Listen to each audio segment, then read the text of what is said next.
to resuscitate our economy. In order to bring its services closer to the people, Stima Sacco has today launched its 12th branch in Kisii County. Speaking during the launch, Stima Sacco CEO Dr. Gamaliel Hassan said the establishment of the new branch reflects the Sacco's unwavering commitment to the evolving needs of its members and modern demands of the members living and working in devolved governments. 16 students visit former teacher in an effort to appreciate retiree teachers. Mawego Technical School Alumni Association visited their former teacher in Weo Village, Rarieda constituency. Over 50 former students brought back fond memories. I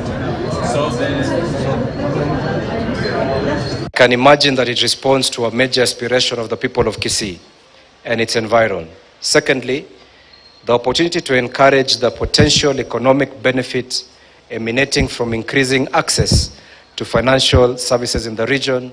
And thirdly, more broadly, it aligns with what we in Stima Sacco consistently endeavor to do, and that is growing a more inclusive financial sector. Access to financial literacy and advice can always be improved to the unbanked demography of this great county. We know that 45% of the county still depends on family and friends for advice, while only 40.7% actually formally borrow from the banking sector. The opening of the new branch is a clear demonstration of the conducive business environment we are cultivating to enable more organizations and investors to set shop here in Kisii.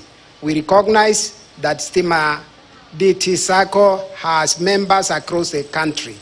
That status as a nationwide financial institution puts the Sacco in a pole position to contribute to the social and economic progress of many Kenyans.